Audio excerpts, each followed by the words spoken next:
Oh, Mrs. Garcia, you're a school counselor and new homeowner and grad student. You're an ANDER.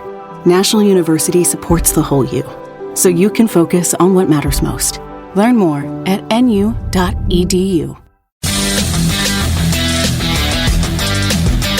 A warm and friendly hello. Welcome to lovely Las Vegas for Coast to Coast Hoops with myself, Greg Heaps Peterson, now part of the Houston Family Podcast. We've got an excellent podcast for you.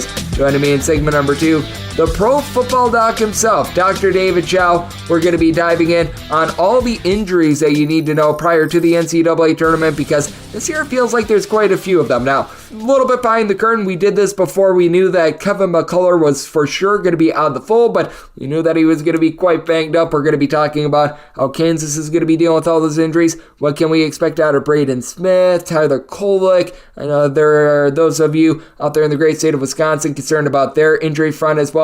We're going to be addressing all of those and just why you don't want to be taking it at face value that a player is going to be playing. You want to gauge how close to 100% these guys are as well. I think that that's very important to do, and Dr. Chao, he's going to do a nice job of explaining that and so much more. And then in the final segment, going to get you guys picks and analysis on every game on the betting board for this college basketball Thursday, this round of 64 Thursday, as we hit some bank shots. If you have a question, comment, segment idea, whatever you for this podcast, you do have one of two ways we offer those in. First one is my Twitter/X timeline at Jaden_D1. Keep in mind, letters EM, the mean does not matter, so as per usual, please send these in the timeline, and the other way, that's via an Apple Podcast review. If you rate this podcast 5 stars, it is very much appreciated, and then from there, you're able to fire whatever you'd like to hear on this podcast via the 5-star review. Did not get in any Twitter/X questions today, but we had a great day of college basketball on Wednesday. Let's take a look back at it, try to find some trends, and try to get to know these teams a little bit better. Games from yesterday is Greg buzzing about. Here is the rowdy recap. Been a bit of a miserable run on the DK Network write-up, so I apologize, and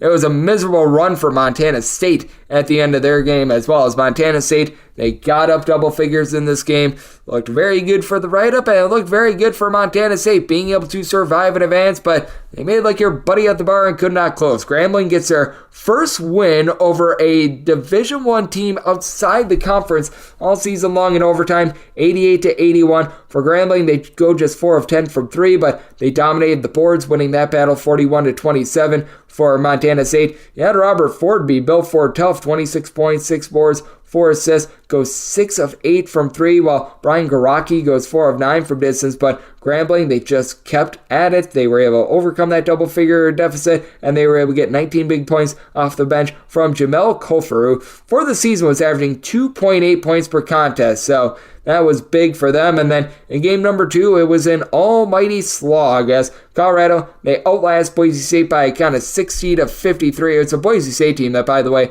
was able to make you some good money throughout the season. Boise State against the spread overall for the campaign, they were able to go 16-13-1 against the spread, but for Colorado, they were just able to do enough to be able to get the job done as Boise State brickfest. 2 of 18 from 3-point range, shot 34.5% from the floor. Boise State wins the rebound battle 41-31. They win the turnover battle 12-9, but they just couldn't put the ball in the basket. You had Chibuzo Agbo give you 17 points, and really that was it. Meanwhile, Tristan Da Silva, Eddie Lampkin down low, a combined 33 points. Da Silva goes 3 of 6 from 3-point range, and Colorado goes 14 of 15 at the free throw line. So they find a way to be able to get the job done in the NIT. You did see an underwhelming result between VCU and Villanova. Villanova very much has become a bit of an under team here towards back half of the season, but their season is done as VCU, they get it done by a count of 70-61 as for Villanova, they go just 6 of 23 from 3-point range. The offense was not able to get clicking towards back half of the season, and for Villanova, 23 unders to 11 overs this season. Meanwhile, VCU, 21 unders to 15 overs for them as the man that was able to get it done for them.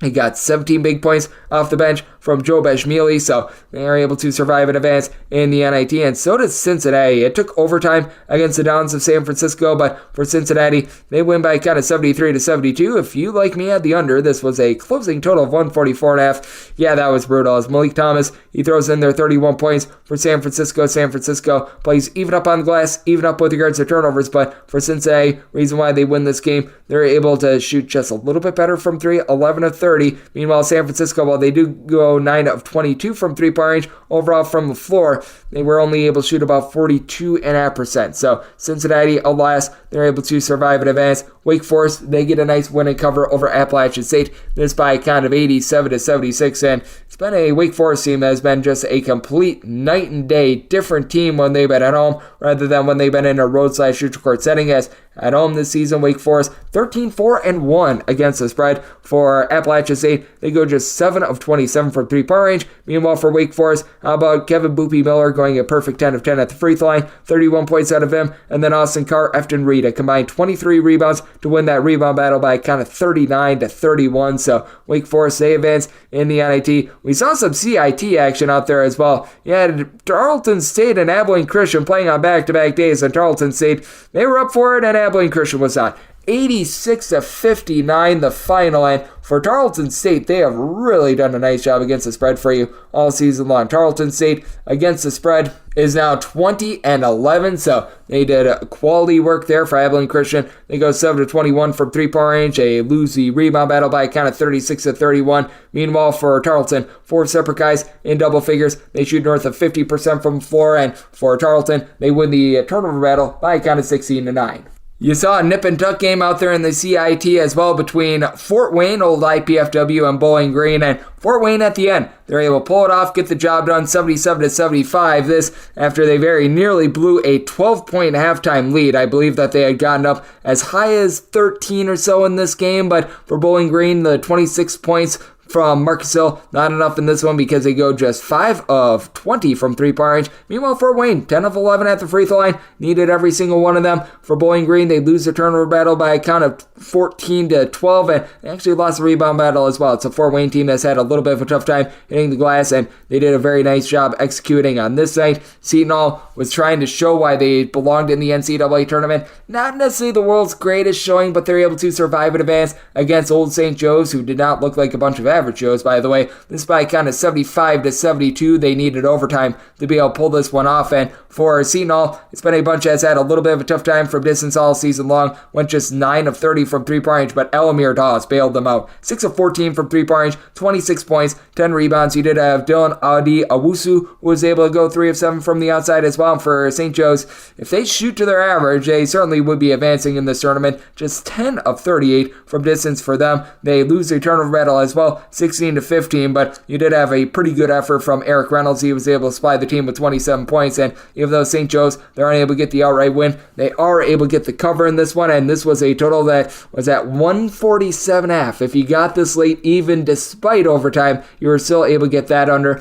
No, but how this under, though. Indiana State, the old Sycamores, they take down SMU 101-92, as SMU, they were a really good defensive team towards the beginning part of the season, towards the back half. Big giant fall off as you had one of the more efficient shooting nights that you're going to see. Jason Kent, 11 of 12 from the floor, 11 of 12 from the free throw line, 35 points on 12 field goal attempts, and Robbie Avila, he had a relatively pedestrian night for his standards in terms of scoring, but did a little bit of everything. 13 points, 8 boards, 7 assists, just 1 turnover, and SMU, they play even up with regards to turnovers. They lose the rebound battle 36-31, and for SMU, even though they go 10 of 22 from three-point range, no slowing down the Sycamores of Indiana State. You did see a big upset out there in the CIT as well. Austin Peay was a double-figure favorite against Alabama A&M, and they lose outright, 81-71. This Alabama A&M team, by the way, was 11-22 coming into this game, but for Austin Peay, they just couldn't hit shots. They go 6 of 29 from three-point range. You had Desi Jones be able to supply the team with 21 points. Now, they had their top scorer, DeMarcus Sharp, for some reason come off the bench. I'm not sure why, but Alabama A&M, they shoot north of 53% from the floor. They do lose the turnover battle by a count of 17-11, but they bludgeon Austin Peay on the glass. I mean, this is embarrassing for Austin Peay. 47-29. So for Alabama A&M, a team that's actually been quite profitable this year against the spread, 20-14, they survive, they advance, and then you saw Bradley take it to Loyola Chicago, 74-62. final in this one. For Bradley, it got a little bit hairy late. They were up by just 2 points with about 6 minutes remaining, but they relatively were able to control this game. As for Loyola Chicago, they go only 6 of 25 from three-point range. Bradley, they did a nice job with having 4 separate starters be able to give you at least 14 points apiece, including Malevi Leon's 14 points, 10 boards, 5 blocks. For Bradley, they actually do lose the rebound battle by kind of 38-33, but they play even up with regards to turnovers. And for Loyola Chicago, just the inability to be able to hit shots, that really came back to nip them in the tuchus. And if you're looking at college basketball and the trends that we're seeing from these games as of right now, we're still at 51% with regards to the over rate for the season. 2,835 overs, 2,728 unders, with favorites sitting at right around about 50.6%. 2,799, 2,731 with 99 pushes along the way. And if you're looking at the last 7 days in college basketball, it's been a case where the favorites, they have been, shall we say, hit or miss, as right now they are 73, 64, and 4 against the spread in the last 7 days in this stretch, 53.5%, while the over is actually hitting a little bit north of 51%, 71 overs to 68 under. So that's what we're seeing in college basketball right now, and that's what we all got on Wednesday. Now, let's take a look at the injuries that are going to be impacting the NCAA tournament. We'll do so with the Pro Football Doc, David Chao, next, right here on Chris with myself, Greg Peters, and now a part of the Beasley Family Podcast.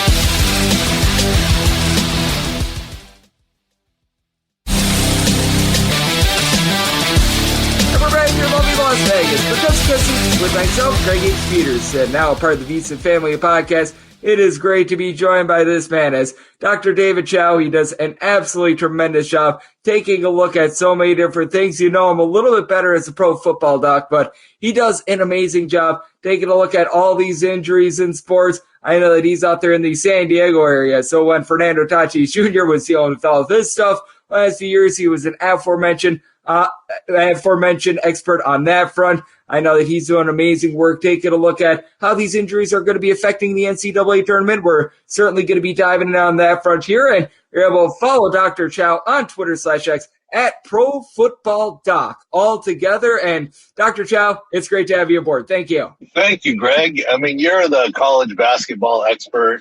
I just know something about injuries. I get it. It's Pro Football Doc, but I've covered basketball, NBA, and even college stuff before. You know more about the ins and outs of college basketball. I just know a little bit about injuries. That's all. You do a tremendous job on that front, and it is a full circle moment as well. A few years ago, I remember I was the producer for your fine podcast. Now, getting you aboard, it's a lot of fun. And before we take a look at some of these just specific injuries, I want to address something first, because it's something that I bring up a ton on this podcast. A lot of people, they assume you just want to take a look at, whether or not a player is in/out of the fold when it comes to a game. And if they play, you're all good to go on that front. Just take the people through how much an injury and a player going through it can affect them, because I think that just because a player is ruled in, that doesn't mean that we should be awarding the full amount of points that we typically would with regards to a line in terms of a team's power ranking, what have you, because there's a lot of injuries that a player can go through, but at the same time, it's going to affect their play out there on the field and prevent them from being less than 100%. You're absolutely right. And every injury is different. Every player is different. And I'm the first one to say that we're on the outside. It's not insider information. It's insider knowledge from knowing sports medicine and dealing with high-level athletes. So from this insider knowledge perspective, you can look at injuries and know certain things. We're the really only site, Sports Injury Central, that truly does injury analysis as opposed to injury reporting. Let's take, for example, recently, Braden Smith, Purdue point guard, went down in a heap. There was a lot of worry about his right knee ACL non-contact, but he returned to the game, and after the game, it was said, it's his calf, left calf, and he did start the game with a left calf sleeve. We looked at it and said, no, that's still a knee injury. We never thought it was an ACL. Just because he came back in the game doesn't mean that he's 100%. And we were indicating that with his injury, he wouldn't be the same player. Certainly, he played against Wisconsin. They got beat in overtime, but look at his stat line. 7 points in the first half his usual total. Second half, nothing, because they probably caught on to a style of play. Rebounds, half of normal, because he wasn't mixing up, because he's not as dynamic on his knee. Probably can't drive as much. Looking to dish a lot, which he did. I think he had double-digit assists, which is higher than normal. Good on him. but he also had double the number of turnovers he had. And most importantly, this kid's never in foul trouble. He had 4 fouls a good portion of the game and fouled out on a charge on a key play in overtime. And game effort on his part, good on him. But that always was a bone bruise that was going to slow him down a little bit on his right knee. So there's a classic example of someone who's returned to play, has no issues, is playing, yet is not 100% himself. And I think that that's so important to take a look at. And that's something that I did pick up in that game as well, because like you were saying, he was doing a good job dishing the ball, but the assertiveness in terms of trying to be able to get points on the board, it certainly was not there. And I do think that that leads into a very interesting point guard that we do need to talk about, as we've got Dr. David Chao, the Pro Football Doc himself, joining me right here on Coast to Coast Hoops. And Tyler Kolek and his injury, that is big-time news for Marquette. He has yet to really play here in the month of March. Now, from what I was gathering, him being out in the Big East tournament, if it was absolute do or die, he probably would have been out there. But Marquette, they were in no danger of missing the NCAA tournament. It felt like their seeding was relatively secure. But what's the status that you're gathering with regards to Tyler Kolek coming into the NCAA tournament? Because by all accounts, he should be in. But the question is, how close to 100% might he be? Well, this is why everyone loves March Madness in the NCAA tournament. This is essentially the Super Bowl. This is these kids' Super Bowls, and everyone, gears up for it. Big East tournament, conference play, that's all important, but it's really all about March Madness, and this is the classic case of this. He's got an oblique injury. It's been about 3 weeks. He's close to 100% from it, and how he hurt it was kind of on an unorthodox style baseball type pass where he really torqued his body. What he normally does on the court, I think he's going to be fine. I do agree with your thought process that they were being conservative, saying, let's just target him for the NCAA tournament as opposed to the conference tournament. And so I do think he is going to be pretty darn healthy. Our six score has him mid to high 80s, and the only reason we have him at any discount is not so much for the oblique, but because of potentially 3 weeks of rust. That's really the only concern. But otherwise, he really should be good to go. Yeah, but I always think that that's so important to take a look at this time of year as well, because you'll even notice it with these teams that they played their conference tournament very, very early on. Like we see it with Gonzaga. Typically, they'll come out their first, second media time out there, not so sharp, and then they get back into form. That's just going to happen in general. When you do have a little bit of a longer layoff than some of these teams that might have been playing on Friday, might have been playing on Saturday, they're on their relatively normal rotation. So always important to be able to dive in on there. And then the biggest team in question, in my opinion, and this is part of the reason why I'm going to be fading them for the NCAA tournament, it is Kansas, because they sat out 2 of their starters when it came to the Big 12 tournament. Hunter Dickinson along Kevin McCullough. And for Kevin McCullough, it's been all year long. I mean, this guy has been in and out of the fold. He has been dealing with nicks, bruises, what have you. I mean, if it has been one thing, it's been another. And then you saw Hunter Dickinson in the back half of the regular season deal with that shoulder issue that he suffered against Houston. What is the status of these 2 guys moving forward? Because for Kansas, I feel like they might have the most injury concern of any team in the NCAA tournament. I agree. And they have a lower six score as a team. And at Sports Injury Central, we list the top 36 teams in their six scores. And Kansas has a low one because of these 2 key players. And let's go through it. McCullers is an all-around, both ends of the floor guy. And that dynamism is going to be affected by his chronic in-out injury status, as you've noticed. Not only in terms of fitness, but also in terms of his dynamic nature. It's one thing to concentrate on. This is what makes basketball so hard, right? In football, you have one job and you can concentrate in certain areas and you can't compensate. Basketball, you got to go both ways and play hard both ways. And something's got to give a little bit. We talked about Braden Smith, his defense giving a little bit, but he tried to keep up his assists. This is a little bit of a concern for us for his dynamic nature. We have him at the low 80s in score. The big guy is more of a concern. He dislocated his shoulder, the Kansas center. Here's the issue. First time dislocation.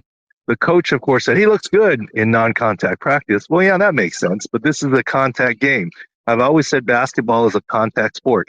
It's not a non-contact sport. Basketball is a contact sport. Football is not a contact sport. It is a collision sport. But basketball, there's a lot of contact. Let's take a comp. I get it's not the same because NBA players have guaranteed contracts. But Julius Randle dislocated his shoulder in end of January and still has not returned for the New York Knicks. Why would that be? First of all, once you dislocate your shoulder, you likely tear your labrum. Can you play through it? Maybe. Football players play through it all the time, but with a harness or a brace on. How effective can a basketball player be if they can't raise their arms up over their heads or away from their body? They're very, very much hampered. So I have my distinct worries about him. His 6 score is only like 51. May not play, and if he does, at best half effectiveness for the center there, for the big guy. I mean, how is he going to get in there and battle for rebounds, block shots, play defense? Can he score a little bit? Look, he's a big man. He might be able to score a little bit, but will he try and play? Look, this is the Super Bowl. I think he will try and play, right? But how effective, once again, is your question. And I would agree with you from a medical perspective only, Kansas has to be a fade. Yep, and I'm actually someone that I dislocated my right shoulder when I was in high school as well. I can tell you right now, trying to come back and trying to play a game like basketball after less than a month after that dislocation, that is very, very difficult to do. And I think that he could be able to go out there, but I don't think he's going to be very effective at all. So I am right there in lockstep with you. Going up against an up-tempo team like Samford, I think that that's going to be causing some issues for them, as we do have Dr. David Chao. He does absolutely tremendous work over at Sports Injury Central, and you know him as a pro football doc. He's joining me right here on Coast to Coast Hoops, and I do have to ask you about my home state team in Wisconsin, because they did have a big man in Tyler Wall that dealt with a little bit of an injury towards the back half of the Big Ten tournament. Now, really didn't prevent them from making a run in that Big Ten tournament. They make it all the way to the final. They were a game opponent against Illinois, but what's their outlook moving forward? Because Tyler Wall is of a little bit of concern, and I know that there are people concerned about Chucky Hepburn, but I think that just from me watching him and from all the people I've talked to in the great state of Wisconsin, doesn't seem like that should be too much of a concern. Well, it sounds like you got some good insider information there, and I would go with it. We have no reason from our analysis to doubt what you're saying, that I think health-wise they're going to be okay. Did they benefit from Braden Smith a little bit and getting to the Big Ten final game? Yeah, maybe, but they themselves are actually pretty well off health-wise. Absolutely, and I'm so glad that you brought up Braden Smith as well, because with Purdue, if they fall to another 16 seed, we've got issues there, and I don't think Braden Smith is going to be fully effective in that game. I think that he's going to try to give it a go, much like he did in the Big Ten tournament, but you were mentioning Braden Smith, his injury a little bit before, how he was becoming a little bit more of a facilitator in that loss against Wisconsin. What are your expectations for him in the NCAA tournament, and what sort of a run would Purdue need to make for him to be able to get a little bit closer to 100%, because this does feel like an injury that might linger for a few weeks? Yeah, there's no question. And let's remember, it's 2 injuries. There's the left calf strain where he started that game where he got hurt with the right knee with a sleeve on. He tweaks that again, and then to us by video has some sort of bone bruise in the right knee that could swell. He's done a great job. He's played the next game. He returned to play that game. He played the next game. And he had a game effort, as we talked about earlier. The good news is that there's no question he's going to play. The bad news is there's no question that he's not 100%. Is he better than he was against Wisconsin? Probably. How far would Purdue have to go before you say it's behind him? Remember, there's 2 issues. There's a bone bruise issue in the knee. In a good case scenario, maybe that's behind him in a couple of weeks. The calf, depends on how severe, and those can really linger. That might be all the way to the Final Four before we get that close to behind him. So at least for this first round of games, you have to look at Braden Smith as less than 100%. And one key place to look is defensively. That's probably the first thing to suffer in terms of when you have a right knee and a left calf, your dynamic nature and be able to react and cover people. That's part of the reason he got into foul trouble. Part of the reason he wasn't able to drive as much and became more of a facilitator. So we think he's going to play, but he's in the low 70s in terms of his 6 score, 100%. Yep, absolutely. I know that you've got your 6 scores over at Sports Injury Central, and for that Twitter handle, you're able to find that on the old Twitter/X as well over at SIC Score. So I know that you guys do great insight there, and just want to open up the floor a little bit as well, because we've talked a little bit about Kansas. We talked a little bit about Wisconsin, Marquette, Purdue. Are there any other teams of concern / any other players that they might be flying a little bit under the radar that you do have your eye on, and maybe their injuries they're not being talked about, but you've got a little bit of a lower score on that team as a result that maybe is just getting swept under the rug a little bit more? I would turn your listeners and followers onto 2 resources. We have one article at Sports Injury Central, the top 10 injuries that will affect March Madness, and some of those are indeed already covered here, but we go in a little more depth. And like I said, we have the top 36 teams in terms of health scores to look at your matchups as you fill out your brackets and make your picks. I would never say only go by health and injury scores and who you pick. But if it's a toss-up for you, maybe you got to go with the healthier team. If you're already looking at fading Kansas, maybe you're trying to fade them more now, right? If you were worried about Marquette, or maybe thinking Marquette was going to be okay, maybe with our information, you go a little harder on Marquette. That's what I think you should use the injury information for, as an augment to what your thinking and analysis is. And, obviously you do a great job, and people should follow what you're saying and doing, but it's an augment to what you do individually.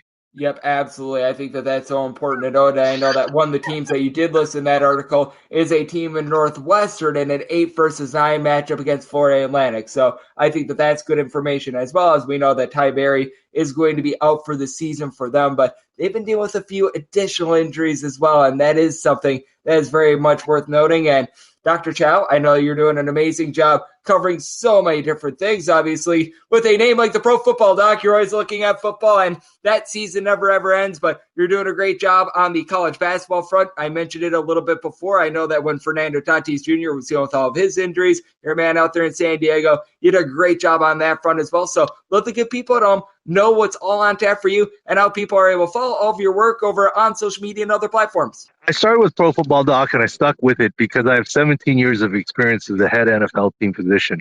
Now, I've worked NBA, I've worked Major League Baseball, I've worked college basketball, I've worked all these different sports, but my experience is not as great as in football. Now, the football experience can and does translate over, but at Sports Injury Central, we have a panel of doctors, including a former Chicago Bulls doctor, and several other doctors as well, that all contribute. And this is how we're able to cover all sports. We have a panel of physicians and guys that follow every game and send me video immediately. We did a nice podcast for college basketball, the Pro Football Doc Sports Injury Central podcast with Jeff Goodman on Monday, and that's obviously another resource for people. The bottom line is we're able to do it as a team effort, and it's all at Sports Injury Central, sicscore.com. Absolutely. And Jeff Goodman and all the folks over there at the Field of 68, I know that they're doing great work. We all know that Dr. David Chao, the Pro Football Doc himself, he's doing absolutely amazing work, and was tremendous to be able to get him aboard today. And big thanks to Dr. Chao for joining me right here on Coast to Coast Hoops, now part of the VSiN family of podcasts. Coming next, the round of 64. It is here. It is that time of the podcast to give you my picks and analysis for every game on the betting board for this college basketball Thursday as we some big down.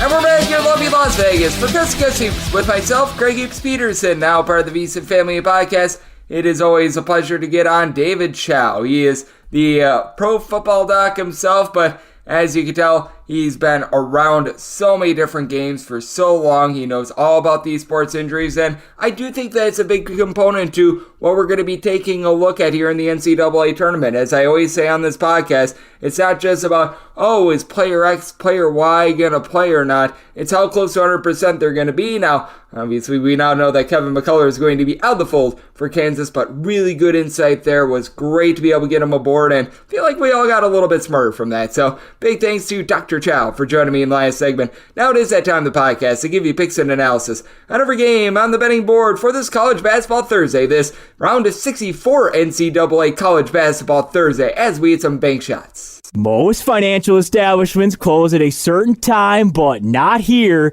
It is time for a side and total on every game on today's betting board bank shots. Do note that, as per usual, any changes that are made to these plays will be listed up on my Twitter/X feed at Junior_41. This is going to be going in order of pods, so we're going to be starting out with the 4 games that we're getting in Charlotte, North Carolina, and then the games in Pittsburgh are going to be up next, the games out there in Omaha, Nebraska after that, and then we wrap up in Salt Lake City, Utah. So that's the way that things are going to work, and if we get any unexpected CIT games like we got yesterday, that was very strange. We had those 2 teams playing in a back-to-back. Those will be games that are going to be listed at the bottom. So let's get things started with this first game of the NCAA tournament, 7:25-7:26. Wagner and North Carolina are going to be doing battle, with North Carolina a 25 to a 25.5 point favorite. Total on this game is 133.5. I think we've went a little bit too far with this spread. I did set my line at 22. I'm going to be willing to take the points with Wagner. Now, for Wagner, they have only 7 scholarship players that are going to be healthy for this one, but fortunately, it's not a true back-to-back situation like they were dealing with in the NEC tournament, and this bunch does a really good job of being able to slow things down. They are 360th in all of college basketball in terms of total possessions per game, and this team has really been able to hold up defensively. They do a nice job of taking away the three-point arc. They're going to get completely bludgeoned down low. They've got to go up against Harrison Ingram, Armando Bacot. Both of these guys give you a combined north of 19 rebounds per game. You just don't have anyone that's going to be able to match up on that front for Wagner, but you do have a guy, Melvin Council, that I like. He's able to give you 5+ boards. He's able to do a nice job supplying the team with about 13 or so points per contest, so he's done a solid job there, and this is a Wagner team that they don't get loose with the ball. They only turn the ball over about 10 or so times per contest. They do only shoot about 40% from the floor. That's going to be a bit of an issue for a Wagner team that, away from home, they do shoot just 30% from three-point range. They do go up against a North Carolina team that is solid, not amazing from three-point range. Obviously, RJ Davis, he gets it going from distance. He has been absolutely incredible, north of 21 points per contest, and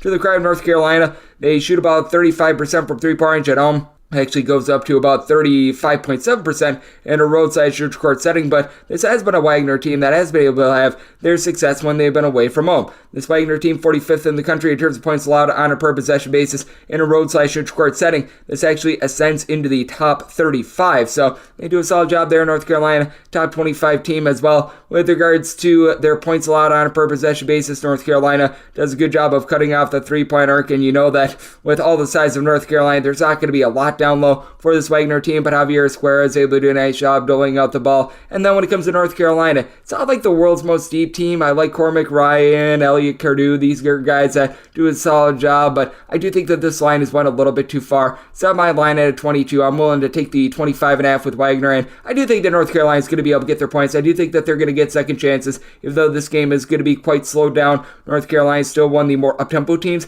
They're going to find it all of college basketball, 76+ points in 4 of their last 5 games, and even though Wagner has given up fewer than 70 points in each of their last 5 games, none of those games came against a team like North Carolina. So, did set my total 138. I like the over, and I'm going to be taking the points with Wagner. 727, 728 on the betting board. Let's see those Peacocks, as the St. Peter's Peacocks are going to be playing against Tennessee. Tennessee, a 21.5 point favorite. Totals anywhere between 129 and 130.5. I did set my total 127.5. I'm looking at the under. Tennessee did play quite a few games that were higher scoring out there in the SEC, but St. Peter's is not like a lot of those teams. St. Peter's, they are themselves a top 15 team in all of college basketball in terms of points allowed on a per possession basis, and this St. Peter's team is going to be looking to slow things down. 324th in all of college basketball in terms of total possessions per game. And if you just look at their total possessions per game in a roadside church court setting, they're a bottom 15 team in all of college basketball, so they're even slower when they're away from home. Meanwhile, this has been a Tennessee team that has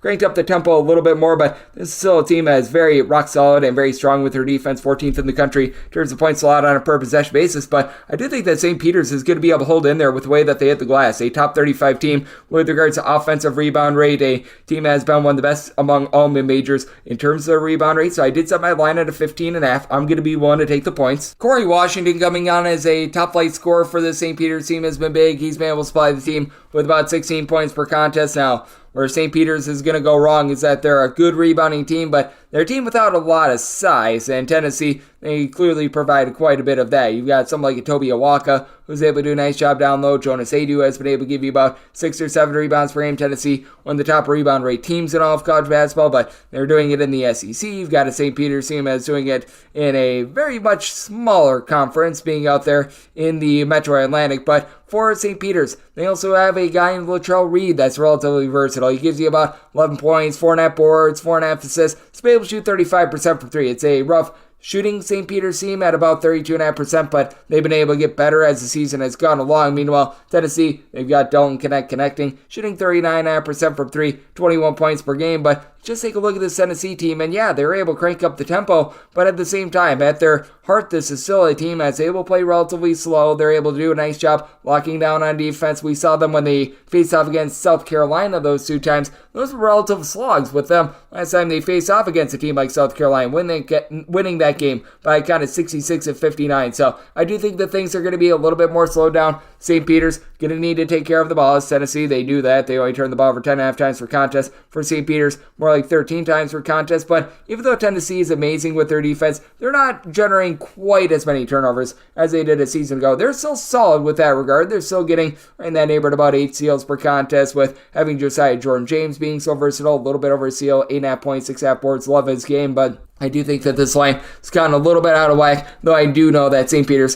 going to have a bit of a tough time on the glass. Did set my line at 15.5, going to be willing to take the points, and did set my total 127.5, so I'm going to be going with the under to go along with those points. 7:29, 7:30 on the betting board. It is Michigan State, and they play against Mississippi State. Mississippi State, a modest 1-point underdog. Your total on this game, they're between 130 and 130.5, and with Mississippi State, I did set them as a 2-point favorite, so I'm going to be looking at them outright on the money line. I do think that you get a slug as well. This Mississippi State team, they're playing a bit more up-tempo than they did a season ago, but again, I do think that that's a little bit of a byproduct of the competition that they were playing against. When you play in the same conference as the likes of Kentucky, Alabama, just naturally, your total possessions, they are going to be going up. And for Mississippi State, in terms of total possessions per game, this season more around about 166th in all of college basketball. Michigan State very much in slowdown mode, right around about 289th. But this Mississippi State team does a good job of taking away what Michigan State is going to be looking to do. Hit threes. This Mississippi State team still has been one of the best in all of college basketball, being able to guard the arc, and this team is still going to be able to own down low. You've got Manny Sissoko for Michigan State, who he gives you about 5.5, 6 rebounds per game, but it's a Michigan State team that's well outside the top 100 with regards to rebound rate. We'd like to see Xavier Booker continue to come along for the ride a little bit, as it's been a bit of an up and down season for him. But for Mississippi State, 6th in the country in terms of opponents' 3-point shooting percentage, with opponents shooting just 29% from distance against them. Now, for Mississippi State, they do leave a little bit of something to be desired in terms of ball control. Michigan State, they only turn the ball over 10 times per contest, with Ty Walker give you 18 plus points per contest. A.J. Hoggard throwing in there 5 assists. So the backcourt advantage is there with Michigan State, but away from home, they do allow opponents to shoot 37.4% from the outside. And this Michigan State team, they just have not been consistent with their defense when they've been on the road, and that's been the last few seasons. Meanwhile, you've got a Mississippi State team that they only allow about 2.6 points more per 100 possessions when they leave home rather than when they are at home. Michigan State, the higher rated team in terms of just total points allowed on a per possession basis, but this team is giving up 14.5 points more per 100 possessions away from home rather than at home. And if you just look at the road numbers, this Mississippi State team has been far better than Michigan State. With Michigan State, even though they do a little bit of a better job of being able to take care of the ball, I just don't know how they're going to be going up against Tolu Smith, along Charles Matthews down low. A pair of guys that are able to supply you with a little bit north of 15 rebounds per game. Shaquille Moore has been able to give you a bit from the outside. He and Josh Hubbard both combined to shoot about 36.3, 36.4% from the outside, and having someone like a DJ Jeffries gives you some versatility, does a nice job in glass as well. I do think that that's going to be a little bit too much for Michigan State. Fully recognize that everyone loves to play up the Tom Izzo narrative, but I mean, since the beginning of the 2006 season, Michigan State just one game above 500 against the spread with Tom Izzo at the helm. I do think that Mississippi State under Chris Jans, who in his own right, very good coach, he's the last coach to knock off UConn in the NCAA tournament. I think that they find a way to get the job done. Did set my line at 2. I'm going to be willing to take Mississippi State on the money line, and did set my total at a 128. I also do like this total under. 731, 732 on the betting board. Colorado State and Texas do battle, and Texas is back to being a 2 to a 2.5 point favorite. Opener was 3. Total on this game is 144, and with Colorado State, I did set them as a 1 point favorite. I'm going to be looking at them right on the money line. Just have not been overly impressed by Texas, and just like I was talking about the home and road splits a second ago with Michigan State, Texas certainly has those on defense. In terms of points allowed on a per possession basis, it's a Texas team that for the season, they've been checking in more in that neighborhood of about 89th in all of college basketball, but they allow 20.4 points more per 100 possessions in a road/court setting rather than at home. And now they have to go up against a Colorado State team that is in the top 50 in terms of points scored on a per possession basis, and they've got an explosive guard in Isaiah Stevens, who, even though Max Abmas is on the flip side, I do think that Stevens is the best guard in this game. 16 points, 7 assists, shoots 44.5% from 3, and for Colorado State, This team in a little bit of a nip and tuck spot. They do shoot a little bit north of 75% the free throw line. They do a relatively solid job on that front end. I do like what Joel Scott and Nique Clifford have been able to bring to the table. They combine to give you 25.5 points, nearly 14 boards. Clifford has been able to give you 3 assists, has all sorts of versatility, going against a Texas team that's outside the top 100 with regards to rebound rate. Colorado State, they've had their issues on defense. This Colorado State team is outside the top 100 in terms of points allowed on a per possession basis, but with Colorado State, something that I've noticed with them, their defense has actually been able to travel relatively well, even though they are still checking in just 111th in the country in terms of points allowed on a per possession basis. They give up just 0.7 of a point more per 100 possessions away from home rather than at home. And while Max Asmith along Tyreek Sunner have been very good in the backcourt for Texas, you've got Asmith giving you 17 points,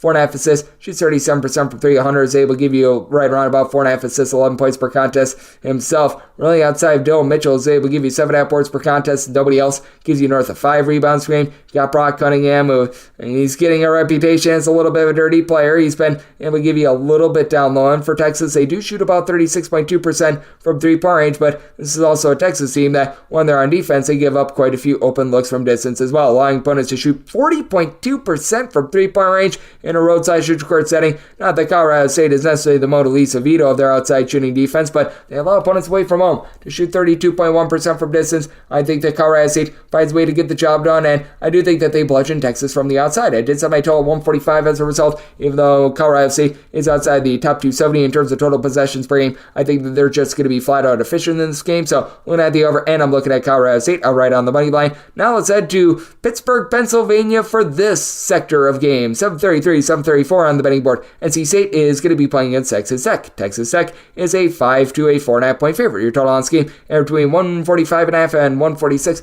Did set my line at 5. Seeing the 4.5 out there, that's a max I'm willing to lay with Texas Tech, but I'm going to be willing to lay it. Been a little bit surprised that Texas Tech hasn't been a bit more efficient on defense in terms of points allowed on a per possession basis, while outside the top 75 with that regard. And they do have their home and road splits. They do give up 14.2 points more per 100 possessions away from home rather than at home. But you've got an NC State team that has been outside the top 225 in terms of opponents' 3-point shooting percentage all season long. NC State 169th in the country in terms of points allowed on a per possession basis. The one thing NC State does a nice job of, not turning it over. They're a top 12 team in all of college basketball in terms of fewest turnovers on a per possession basis. And I love what DJ Turner Porn is able to do. 17 points, 2 assists, shoots 41.5% from the outside. But with NC State, even though DJ Burns has captured the imagination of many, he's still averaging 12.5 points, 4 rebounds per contest. It's not like he's necessarily any sort of a menace down low. And I do think that Texas Tech going to be able to have some success down low. Now, Warren Washington, he's been out of the fold the last few games. Got to figure that if he does play in any sort of capacity in this game, it's going to be very limited, but love what you're able to get out of Darion Williams. 11.5 points, 7.5 boards, 2.5 assists, shooting 46% from 3-point range. You just don't have anyone on NC State that's quite like that. And the overall backcourt play, I do think wins out here. Bob Isaacs, Joe Toussaint, these two guys combined for nearly 8 assists per contest. Both of these guys not shooting it amazing from 3. They both only shoot about 30% from the outside, but that's why you do have Williams, who shoots it so well from 3. Kerwin Walton is shooting 47% from the outside. It's a Texas Tech team that's found a really good way of just being able to manufacture offense, and this is a Texas Tech team that actually shoots the ball far better away from home rather than at home. At home, they were hardly shooting above 34% from 3-point range. Away from home, they shoot 38.8% from 3-point range. That is the number 4 mark in all of college basketball, and I think that that's going to be tough for an NC State defense as outside the top 225 in terms of opponents' 3-point shooting percentage to go up against Texas Tech. They do allow opponents to shoot about 36% from the outside when they're away from home, but I do think that Texas Tech finds a way to be able to get it done with NC State. They're a relatively mid-tempo team that they'll give up their points, but they're going to score them as well, so it's an interesting circumstance with regards to total. I did set mine at a 147. I do think that this is going to be snug enough for some late game felling, so I do like this total over, and with Texas Tech, willing to lay up to 4.5 with them. 7:35, 7:36 on the betting board. It is Kentucky, and they're going to be playing against Oakland. Oakland is an underdog of 13.5 points. Totals between 161.5 and 163. I just could not get there with Oakland. this is a Kentucky team that I wanted to fade, but I had to make them a 15.5-point favorite. I'm going to be willing to lay it. Oakland just does not do a very good job of being able to guard the three-point arc. Now, interestingly, Oakland actually gives up right around 10 points fewer per 100 possessions away from home rather than when they are at home, but 230th in all of college basketball in terms of opponents' three-point shooting percentage for Oakland, going up against a Kentucky team as in the top 10 nationally in terms of points scored on a per possession basis, fewest turnovers on a per possession basis, and also their overall three-point shooting percentage, shooting north of 40% from three. As a matter of fact, number one in all of college basketball, falls down to about 39.6% from three-pointers, but still, they're the top team in the NCAA Tournament in terms of hitting threes when they're away from home, and I really do like the game of Reed Sheppard, really one of the few guys on Kentucky that's going to give you a defensive effort, 12.5 points, and each have your top three scorers on this Kentucky team, shooting above 44% from three-pointers. That includes 20-point-per-game scorer Antonio Reeves, and on the flip side, you got a Oakland team that I just think that they're really up against it. I like the versatility of Trey Townsend. He's able to give you about 17 points, throws in there about 8 boards per contest, but for Oakland, this team just really does not have a lot of good defensive attributes. They're really not generating a lot of turnovers. They as collective shoot about 75% of the free throw line, which that would be meaningful if this was going to be a close game, but I just flat out don't think that it is going to be. Jack Golke has been able to shoot about 37% from the outside, and this is a Kentucky team that has their issues with regards to their defense. They're well outside the top 130 in terms of points allowed on a per possession basis, but the one thing that Kentucky does a relatively solid job of on defense is guard the arc. They allow opponents to shoot only about 32.6% from three. That goes up to about 34% away from home, but that's a top 125 mark in all of college basketball, going up against an Oakland unit that they very much do have a little bit of a lifeblood shooting it from three, as nobody outside of Townsend gives you north of 4.5 rebounds per game, with having guys like Aaron Bradshaw, Big Z. I think that Kentucky is going to be able to win that battle down low. They are the far better team from the outside, especially with Trey Mitchell also being able to play some inside-out basketball, 10.5 points, 7 boards. Love what he's able to bring to the table for this team. And Kentucky actually one of the best teams in terms of blocking shots at the rim as well. That'll force Oakland to settle for some mid-range jumpers, and I don't think that that's going to work out too well for them. I think that both of these teams are going to be looking to crank up the tempo. Oakland has been a little bit slower, but can be sped up at any given moment. I did set my total at a 163.5. I like the over. And with Kentucky, set them as a 15.5 point favorite, so I'm going to be willing to lay the number. 737, 738 on the betting board. It is Oregon, and they're going to be playing against South Carolina. This is a pick'em game with, in some books, Oregon a 1-point favorite, totals between 133 and 134. I did set South Carolina as the favorite of 3.5 points, so I'm going to be taking them on this rather pick'em line. South Carolina doesn't do one thing great. They're inside, though, the top 100 in terms of points scored and points allowed on a per possession basis, along with their rebound rate. They do a relatively okay job at being able to guard the three-point arc, as well as in terms of opponents' three-point shooting percentage away from home. They allow opponents to shoot about 33% from three. That's right around, again, 100th in all of college basketball. Meanwhile, this Oregon team has really been giving it up from three-point range away from home. Opponents shoot 36.3% from three-point range, and both of these teams do a relatively solid job of taking care of the ball. Both of these teams turn the ball over about 10.5 times per contest. Oregon plays with a little bit more tempo and pace, but for South Carolina, what has been so big for this bunch, Colin Murray Boyles, and just the way that he has been able to help this team ascend towards back half of the season. He's now been able to supply the team with at least 7 rebounds in each of their last 6 games. He has put up at least 11 points in 4 of their last 5 games. He's been the low post presence that the team has been looking for now. He's going to have his hands full going up against a little bit of a taller and just stronger in general in Folly Dante. He dealt with injuries to begin the season. He's been able to supply you with 16 points, 8.5 boards, nearly 2 blocks per contest, but it is an Oregon team that looks to be able to run good, efficient offense. They're right around 100th in the country in terms of points scored on a per possession basis, but they're far from an amazing three-point shooting team. Your top 5 scorers all shoot below 35% for three-point range. Jackson Shell said Jermaine Cuisinart, the former South Carolina Gamecock, they combine for about 28.5 points per contest, and even though Oregon does a relatively solid job of being able to take care of the ball, they don't necessarily generate a lot of turnovers themselves. Meanwhile, Tillon Cooper, he's a very efficient guard for South Carolina, 4.2 assists, 1.2 turnovers per contest, while Michi Johnson is a nice go-to scorer, give you about 14 points per contest. South Carolina, not an amazing team in any just sort of facet, but it just feels like they're a little bit more balanced and better at being balanced than this Oregon team is. Oregon playing some of their best basketball right now, but South Carolina, other than games against Auburn, because Auburn has just been their absolute kryptonite, this team has been able to hold up defensively every step along the way, and I do think that they're going to get this game bogged down a little bit more, and I do think that they find a way to get the job done. I'm going to be willing to take South Carolina on this pick-up line. It's up by total 133.5. We're between a 133 and a 134. Personally, I would rather have the 134 under with the way that South Carolina has been able to slow down games, so I like the under, and I like South Carolina on this pick-up line. 739, 740 on the betting board. Creighton and Akron are going to be doing battle, and this is the DK Network write-up pick. We will look to do better with these write-ups now that we're in the NCAA Tournament, with Akron being a 11.5 to a 12.5 point underdog. With your total, it is 141 to 141.5. Right up here is on Akron. In my personal bracket, for those that listen to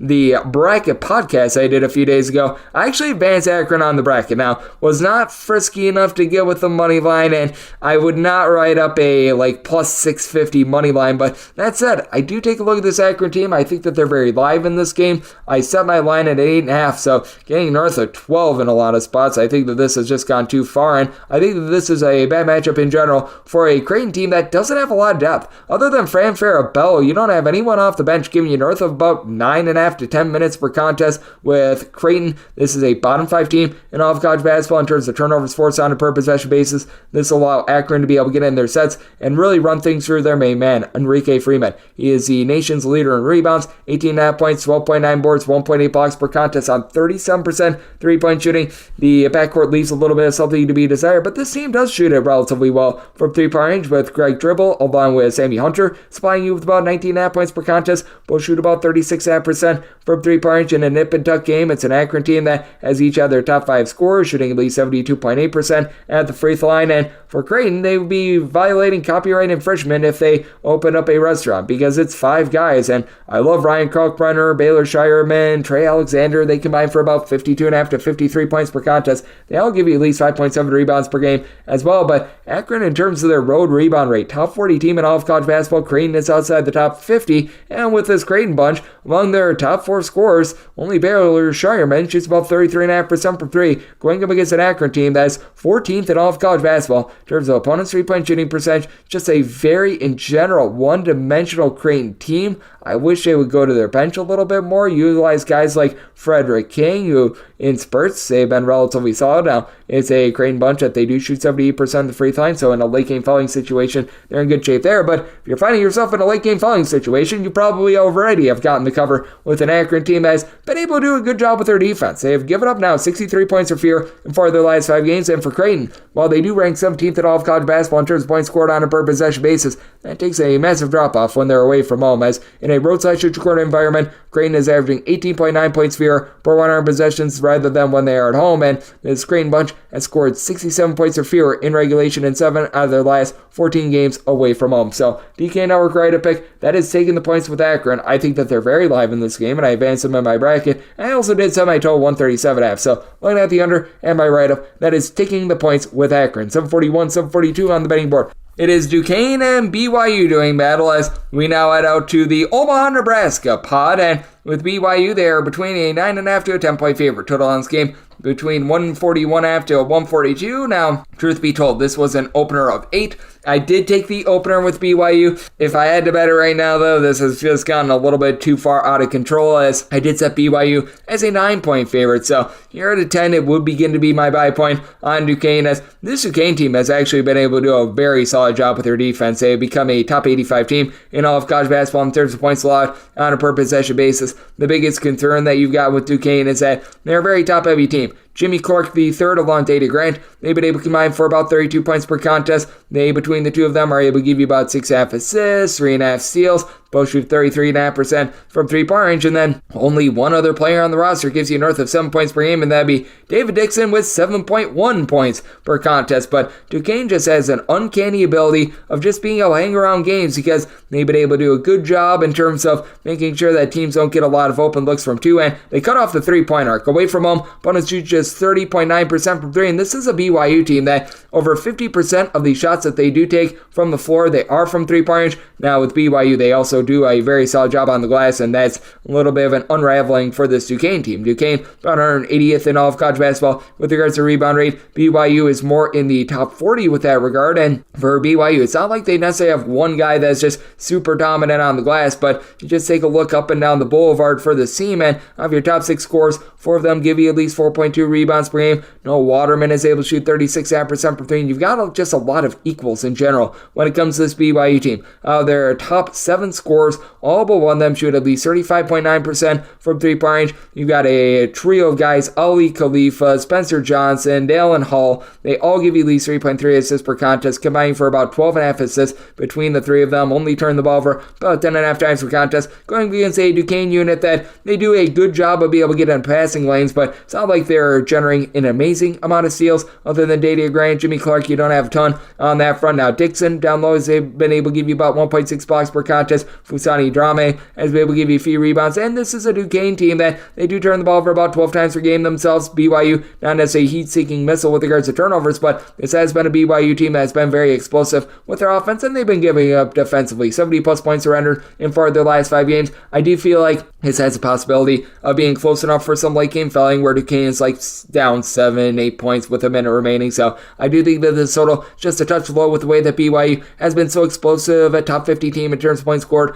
on a per possession basis, even though Duquesne hangs their head on defense. Did set my total at a 143. I like the over, and with BYU, could only set them as a 9-point favorite, so we'll take 10 here with Duquesne if I had to bet it right now. 743, 744 on the betting board. Illinois and Morehead St do battle, and Morehead St is an underdog of 11.5 to 12 points. Your total is between a 146.5 and seeing a straight 147 out there as well, and I did set my total more around a 146.5. So at the 147, that is my buy point on the under, and going to be able to take the points with Morehead St. Need at least 11 to be able to take those points, but this Morehead St team, they do a really good job on the glass. Top 35 team with regards to rebound rate, and Riley Minix is a guy that really goes under the radar, averaging north of 20.5 points, 9.5 boards, shoots in the neighborhood about 34% from three-point range, but overall has been able to do a nice job for a Morehead St team that has a backcourt that has been able to do a much better job taking care of the ball this year than last year. Typically, Morehead St turns the ball over nearly 13 plus times per contest, despite being one of the slowest teams in all of college basketball. This year, they're outside the top 310 with regards to total possessions per game, but Jordan Lathan, Khalil Thomas, these guys have been able to combine for about 20 points per contest, and Thomas, he's shooting 43.5% from three-point range. You've been able to have Drew Thelwell give you a little bit over 6 assists per contest as well, going against an Illinois unit that is third in all of college basketball in terms of points scored on a per possession basis in a road/shoot-court environment, with Terrence Shannon being one of the best scorers in all of college basketball. 23 points, 2 assists. I know that the off-the-court allegations have begun to linger. I don't think that they're going to spill out there on the court. He's been able to do a good job of being able to compartmentalize, and that's a conversation for a different podcast on a different day. But that said, you've also got around the scene Coleman Hawkins, Quincy Guerrier, 22.5 points. They both give you about 6.5 boards per contest, and they both shoot it well from three-point range. Both of these guys north of 6'7", both shooting above 37% from the outside, but Morehead St is a tough customer with their defense, top 50 team in the country in terms of points allowed on a per possession basis, and Morehead State is allowing opponents to shoot just 30.7% from three-point range when they're away from home, and this is an Illinois team that they give up a full 15 points more per 100 possessions in a road/shoot-court setting rather than at home, and it seems, just for lack of a better term, it feels like they've given up on defense. They were a really good defensive team towards the beginning part of the season. That's went down the toilet bowl there, but I do think that Morehead State is going to get this game slowed down, get this game played at a little bit more of their pace. So I did set my total 146.5. You're at the 147. I'd like the under. Now with Illinois, can only set them as a 10.5 point favorite, so taking those points with Morehead State and the under. 745, 746 on the betting board. Drake is going to be playing against Washington State. Washington State is a underdog of a point, seeing a 1.5 out there as well. Total on this game between 137 and 138, and I do believe that Drake should be the favorite, even though they're the lower seeded team. I did set them as a 2-point favorite, so I'm going to be taking a look at the Drake. For Drake, they've just been a really balanced team in general. They do allow opponents to shoot 35.5% from three-point range away from home, but top 85 team in terms of both points scored and points allowed on a per possession basis. Not going to be quite as good as Washington State on the glass. Washington State, a top 25 team in terms of their rebound rate, and Washington State, to their credit, allows opponents to shoot just 31.6% from three-point range in a road/shoot-court environment, but you also do have a Drake team that's going to have the best player there on the floor. That'd be Tucker DeVries. DeVries is able to give you 20-plus points, 6-plus boards, 3 assists. I mean, he is doing everything anything for this Drake team. Meanwhile, for Washington State, it's all about keeping up with the Jones, Isaac Jones, who's been able to give you 15.5 points, 7.5 boards. Part of the reason why this team is so good with regards to rebound rate. And then you've been able to have a pair of guys, Andre Ugmowski, the gentleman from North Macedonia, Jalen Wells, be able to combine for about 10 boards, 22.5 points. And Wells shoots it. Wells from three-point range, shooting about 42.5%.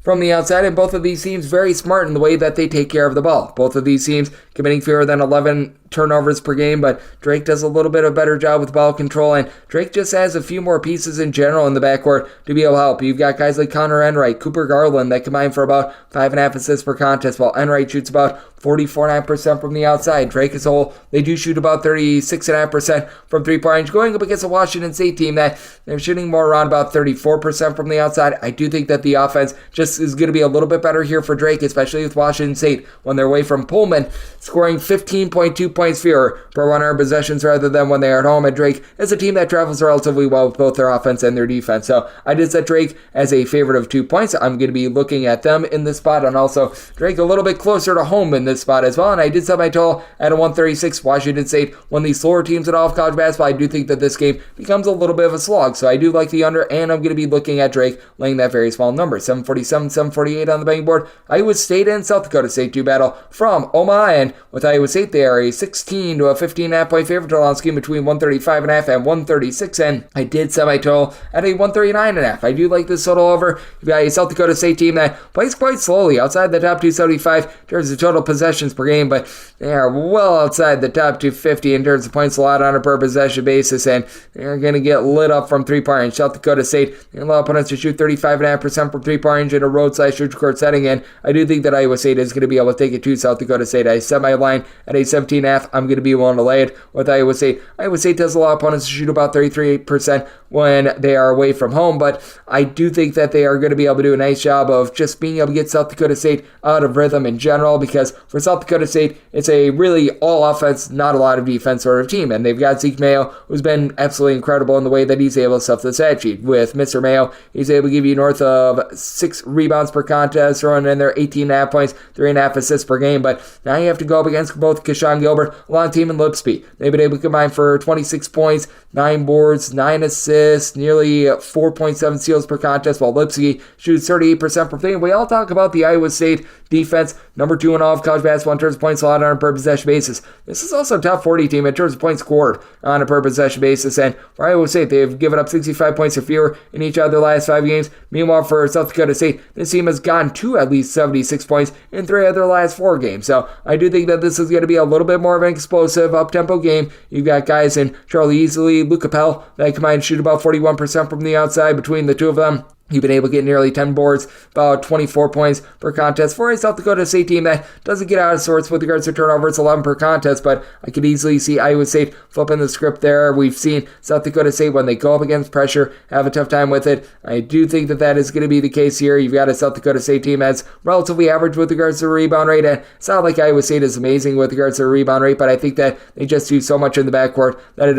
overwhelms the South Dakota State team. Set my line at a 17.5. I'm going to be willing to lay it with Iowa State, and did set my total 139.5. I also do like this total over. 749, 750 on the betting board. Gonzaga and McNeese do battle from Salt Lake City. This is the final pod that we've got to preview, and with Gonzaga, they're a 6.5 point favorite. Total on scheme is 149, and I did set Gonzaga as a favorite of 9.5 points. I'm going to be willing to lay this number with McNeese. It's been an impressive season for them, being able to win 30 games, but how much of their metrics is based off of just playing some bad competition. With McNeese, they rank 10th in the country in terms of points allowed on a per possession basis, and they actually give up about 5.5 points fewer per 100 possessions in a road/neutral court setting rather than at home. But now you have to go up against a Gonzaga team that has all of a sudden found it on offense. 4th in the country in terms of points scored on a per possession basis. That compares to McNeese, who's 11th in the country with this regard. But once again, with this McNeese team, you do have to have your question marks as to how much of that was just a byproduct of them playing against really bad teams. And you could say what you will about the WCC, but it still leaps and bounds better than the Southland. And for Gonzaga, they knocked off Kentucky in the month of February. For Gonzaga, they do have a pair of twin towers in Graham Ike and Tom Watson that do it all. They're combining for about 31 points, 14.5 boards, with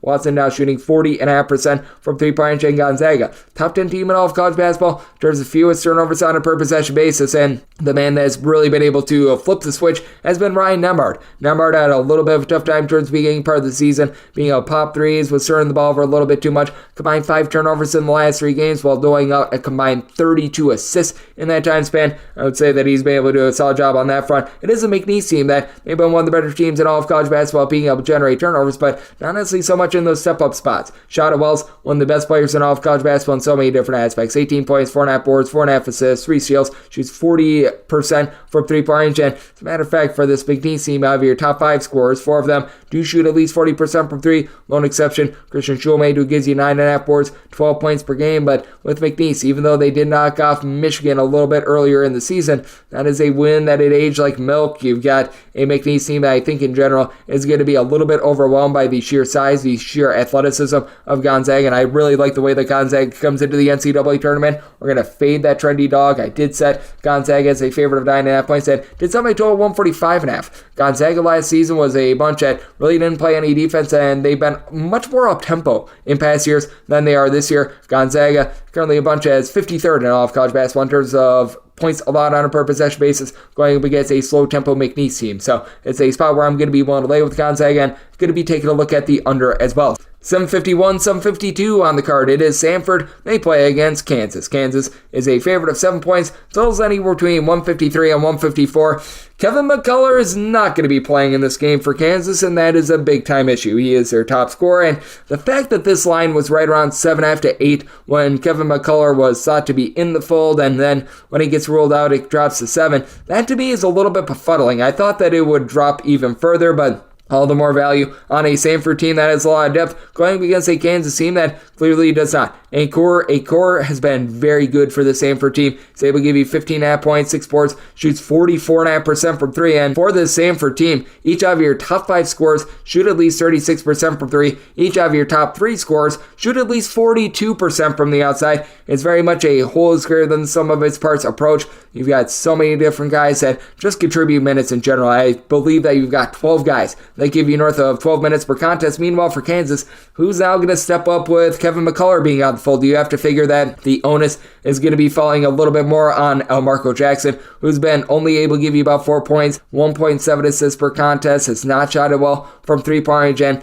as a matter of fact, for Kansas, the only guy that's really shooting north of 36% from three-point range that plays meaningful minutes is DeJuan Harris. And Harris, he shoots 38% from 3. He gives you 6.5 assists per contest. He's just really skittish to shoot, though. He only gives you about 8.5 points per game. If he was a bit more of an assertive scorer, I'd be feeling a little bit better about backing this Kansas team. But, I mean, as you heard from our good friend Dr. David Chao in the last segment, we were thinking that McCullough was going to be banged up for this game. We now know that he's out. And for Hunter Dickinson, I think that he's going to be very far from 100%. When it comes to knocking off Samford, the way to be able to do so is to be able to hit the boards and to be able to make your threes. As the Samford team, they have been rough with regards to their three-point shooting defense. They allow opponents to shoot about 33.9% from 3, though. This actually drops all the way down to 31.8% when they're away from them. This is more like 36% when they're at home. So you've got a little bit of a reverse split there. And Kansas, honestly, they've been relatively solid with their defense. They do allow opponents to shoot 35% from three-point range in a road/shoot court setting. But this is a Kansas team that their forte has been much more on the defensive side of things. 38th in the country in terms of points allowed on a per-possession basis. But they have not seen this sort of a swarming offense like this. Their biggest issue has been allowing the three-point arc, and if Hunter Dickinson is not fully healthy and good to go, you don't have a single other player on the roster that gives you north of 4.7 rebounds per game. Johnny Furphy, KJ Adams, they've been able to give you about 21 points per contest, but I do think that this is relative doomsday for Kansas. I currently have them as a 3-point favorite. Now I'm willing to get frisky enough for the money line, but if you do see Hunter Dickinson get ruled out of the fold, then I would be willing to take Samford on the money line. So as of right now, just a points play for me, but I did advance Samford on my bracket, and I did set my total 152, so I'm going to be looking at the under in the spot. I just don't think that Kansas does their part with this total line. In terms of the spread, I'm going to be willing to take Samford with a point. 753, 754 on the betting board. Nevada and Dayton do battle from Salt Lake City, with Nevada being a 1-point favorite. Total on this game is 136.5. with this game being played out there in Salt Lake City, it's almost a pseudo home game for Nevada. They're going to have a nice contingent here, and I do think that they're going to be able to take hold and take advantage. I did set Nevada as a 2-point favorite. I'm going to be willing to lay the number for the St. team. They very much rely upon the three ball. They're shooting as a collective nearly 40% from three, top 10 mark in all of college basketball. And Dayton, they've been able to do a nice job locking down from three-point range as well in a road or neutral court environment. They allow opponents to shoot just 31.1% from the outside, but Nevada, they are 36th in the country in terms of opponents' three-point shooting percentage, and I do think that that's going to disrupt the flow of Dayton. So I'm going to be willing to back Nevada in this spot. It's a Nevada team that also does a good job of not allowing a lot of second chances, while they themselves 37th in all of college basketball in terms of points scored on a per possession basis. You've got actually two very efficient offenses as Dayton. Them in terms of points scored on a per possession basis, they've been a top 20 offense with this regard, but they do score about 13.5 points fewer per 100 possessions when they leave home rather than when they are at home, and it's going to be up to the big men to really be able to make some hay. Deron Holmes, along with Nate Santos, they've been able to combine for about 14.5 rebounds per game, and while you don't necessarily have that one true big man for Nevada that's going to be able to give you like 8+ rebounds per game, Nick Davidson, he has been able to give you about 7 boards. That's a relatively solid job down low. I love the game of Keenan Blackshear. He does it all. 5 boards, 5 assists, 15 points per contest, while Jared Lucas, he's a nice just sniper of a shooter, shooting 39.5% per 3, 18 points per game, while the St. team, they've been able to utilize Javon Bennett to be able to help flow the offense. He's been very rock solid with about 3.5 assists, 8.5 points per game, and he did return in the Atlantic 10 Conference Tournament. He was able to give the team about 24 minutes, but did not look fully like himself. He's battling through some injuries. That's something to be watching out for. Kobe Brea, Kobe Elvis, these two guys combined for about 20.5 points per contest, and Brea is shooting 49.5% from three-point range. But once again, you do have a Dayton team that they just diminish a little bit in terms of their offense when they're away from home rather than when they are at home, and this has been a Nevada team that has been traveling with their defense all season long. As Dayton outside the top 75 in terms of points allowed on a per possession basis. Dayton, they shoot right around about 38.5% from three-point range in a roadside shoot court setting, so they don't necessarily travel the world's worst with that regard, but I do think that Nevada, their overall defense, the way that they lock down from three-point range, going to be good enough to be able to get the job done in this ordeal. And for Nevada, they are about 57th in the country in terms of points allowed on a per possession basis. So did set Nevada as a favorite of 2 points. I'm going to be willing to take them in this ordeal, and did set my total on 136. So you're at the 136.5. Both of these teams being outside the top 250 with regards to total possessions per game. I do think that this total flies under, and we are going to wrap things up with 755, 756. 215 matchup between Arizona and Long Beach State. Long Beach State, a 20 to a 20.5 point underdog. Your total on this game between 163 to 163.5, with Long Beach State set them as a 16.5 point underdog. I'm going to be willing to take the points. Arizona, you got to figure, is going to want to atone for what happened last season, and for Arizona, this has been an incredible team on the glass. Top 5 team with regards to their rebound rate. Umar Ball is able to give you a double-double, 13 points, 10 boards per contest, but you've got Traore squared for Long Beach State as Lucina Traore, more of a true low post presence, 12 points, 10.5 boards, doesn't really pop it from 3, but does a solid job being able to contribute in so many different ways. And then Abakar Traore, he's a little bit more versatile, doesn't really shoot it well from 3, but a block and a half, 12 points, 8.5 boards, 4.5 assists, love his overall game. Marcus Chiones, for a little bit of a lack of better term, is a chucker. He gives you 18 points, but he only shoots about 30% from 3. He's very content to take a lot of shots, but you've been able to get Jaden Jones going. He's been your main 3-point shooter, shooting about 38% from the outside. Now,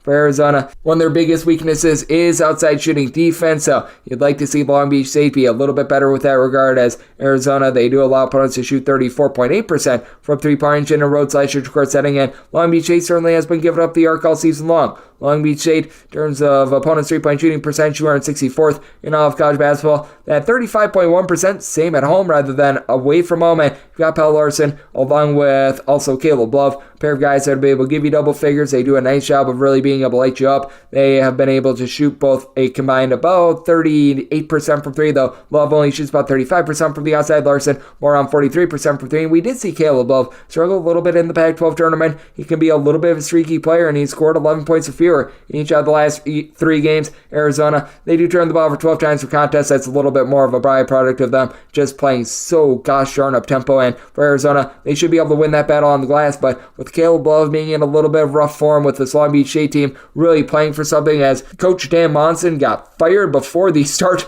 of the team's conference tournament. And now here they are, and with Arizona having failed to get past the 70-point plateau each of their last 3 games, I do think that Long Beach State is going to be able to hold in there, and I do think that the offense is going to be able little bit more muted in this game. So I did set my total 156.5. I like the under, and I'm going to be willing to take the points. Long Beach State made them a 16.5 point underdog, and that'll wrap things up for the Thursday edition of Coast to Coast Hoops, now part of the VSiN Family Podcast. Big thanks to the Pro Football Doc himself, Dr. Dave Chao, for joining me in the last segment. If you do like hearing from this fine podcast, Coast to Coast Hoops, you're able to subscribe wherever you get your podcasts, Apple Podcasts, Google Play, Spotify, Stitcher, and TuneIn. If you have a question, comment, segment idea, what have you for this podcast, you do have one of two ways we offer those in. First one is my Twitter/X timeline at Jaden_D1. Keep in mind, letters they mean does not matter. So as per usual, please just send these into the timeline. Other way, that's fine, an Apple Podcast review. If you rate this podcast 5 stars, it is very much appreciated. Them from there, you're able to fire in whatever you'd like to hear on this podcast via that 5-star review. Coming at you guys every single day throughout the college basketball season, and then we come back with you once again tomorrow. Thank you so much for tuning in.